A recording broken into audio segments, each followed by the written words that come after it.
I wanted to talk about the practice of including yourself in your own life.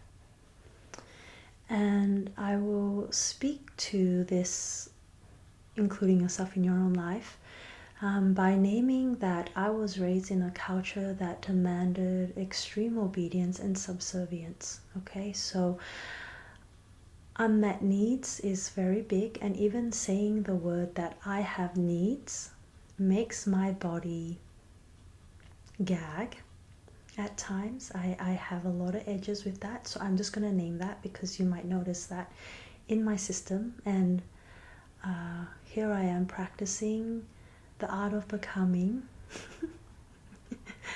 with the outside world, right?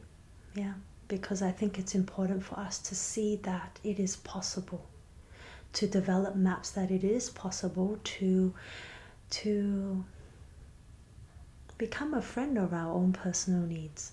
Yeah, because there's so much talk about self-care, self-love, right? And it can be very tricky, especially if you're used to caring for others, right? You are the helper, the martyr, the caretaker, self-sacrificing.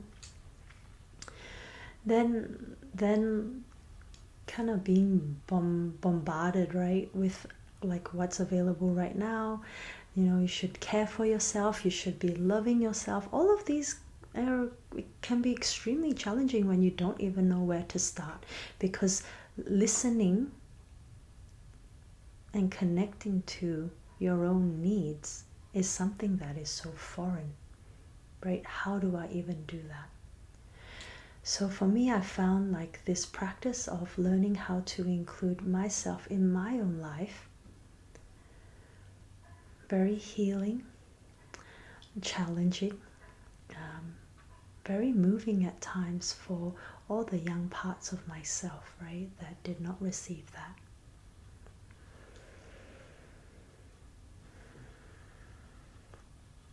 As we learn to include ourselves in a decision making, right, like, hey guys, let's hang out, or like, say for example, you're trying to organize a family dinner, right, and what do we want to eat? And sometimes you notice that there are one or few people in your family that always seem to decide where we're going to go and what we're going to eat, right? And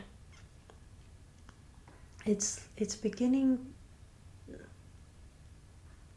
within yourself, right? Because we start within ourselves before we take it out into the world to relate to yourself, to like, hey, include myself, right? If everybody wanted to go for some really hot spicy food and that completely upset your tummy, then including yourself would be like, hey, I don't feel like spicy hot food today, and can we choose, you know, this place or this place, right? Yeah, learning to include yourself. Learning to include yourself might also say, I actually need to rest right now, right? I need a 20-minute, 30-minute lie down before I can come and hang with you.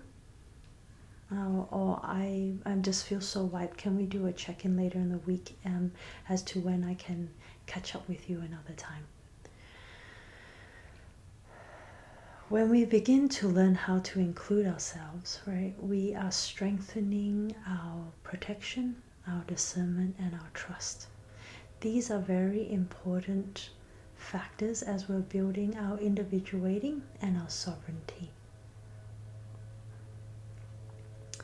The more we build these muscles of discernment, trust, and protection through including ourselves, we are able to create more space so that more of us can actually come into our body, come into our system, and come online, which is extremely exciting, because a lot of my clients, and myself included, are very starry. So there's many different aspects of ourselves that are actually outside of our body that haven't had the safety and the protection to actually come in.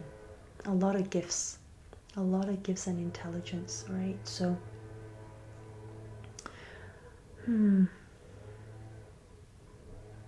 so see how you go with that practice. Include yourself.